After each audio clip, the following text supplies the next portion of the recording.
Well, our oldest grandson went on a missions trip with his other grandfather, Steve and Mary Perry. They're here this morning. And he called me up. He said, Pappy, I'd like to give my testimony about that missions trip. And I said, absolutely.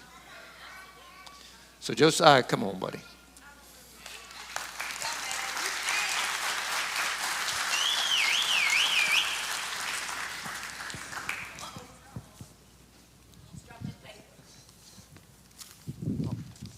You might be wanting these.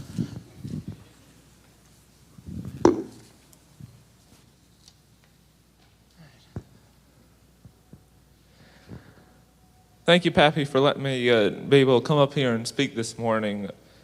As most of you know, as he said, I'm his grandson.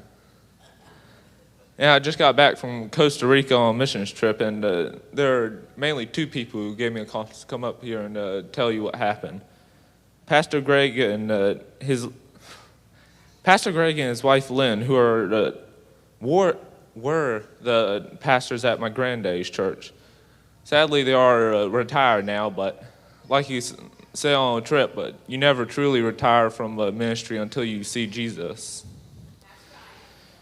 And they are both, I believe, were anointed to be pastors at that church, and also are the sweetest people you could ever have the honor of meeting. And second is Pastor Christian. He was the main reason we went to Costa Rica to missions. He was the pastor of the Nazarene church in that area. San Jose, I think, was the name of the area we were in. And everything he did somehow circled around serving God.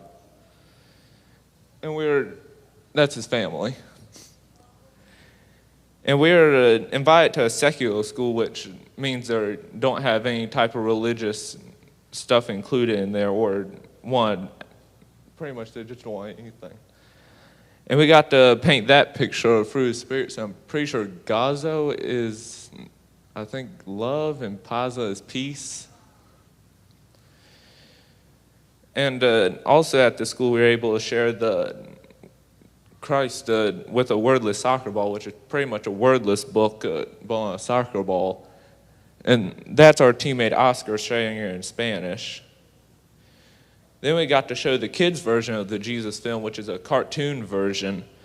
But the only problem with that is we had the adult version on a little hard drive, but we never knew anything about the kids' version. So we had to get out his computer, find a cord that we did not have, and hook it up to the projector to work it. So we start praying, God, help us figure this out. Help us show this film. And I look over to my shoulder and see a TV, and I'll go over there and see if they have the cord. And it turns out it does have a cord, but only problem was it was bolted to the TV so nobody would steal it. So we had to take chairs and tables and stack them on top of each other just to get to the cord. Then we got to visit an active volcano called Poza Volcano, which I'm happy it just didn't erupt when we were there, but it was pretty neat. But if any of you ever seen a video of a volcano erupting, it's pretty neat when you think about it. When it erupts, it destroys everything in its path.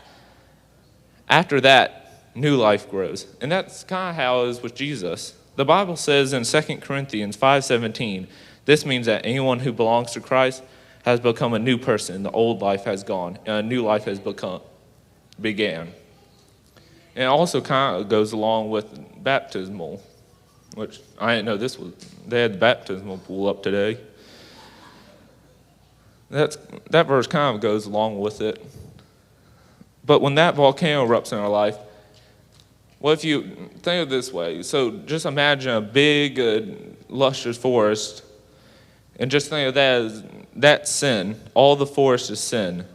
Then once you say, God, forgive me of my sins, I want you in my life, that volcano erupts and destroys all the sin, and you see how ugly and shameful that sin was. And Colossians chapter 3 says, so put to death the sinful earthly things lurking within you. You used to do these things when your life was still part of this world, but now it is time to get rid of them. When that volcano erupts and destroys all sin, your spiritual life with God grows even more beautiful than before. And Paul is actually a great example of this. When he was once blinded by the comfort of man, and God blinded him literally. Then God used Ananias to heal him. The volcano erupted in Saul's life, and he was reborn as Paul, a believer in Jesus. And on this mission trip, I had the volcano erupt in my life, and it truly changed me. On Sunday night, God reached across the ocean and changed my life. Pastor Christian was praying over all of us that Sunday night, and he came to me and started praying about things that nobody would have known. I've never talked to him. I've never met this man, and he started just talking about things that you'd have to sit down and talk to him for a little while for him to know. And he told me to raise my hands to God while he prayed, and I held them at my side because I was a little ashamed of and thought it was embarrassing to raise your hands. And he said, do not be ashamed to worship God. The Bible says in Luke 9:26, for whoever is ashamed of me and my words, of him the Son of Man will be ashamed, and he comes in his glory, in the glory of the Father and holy angels.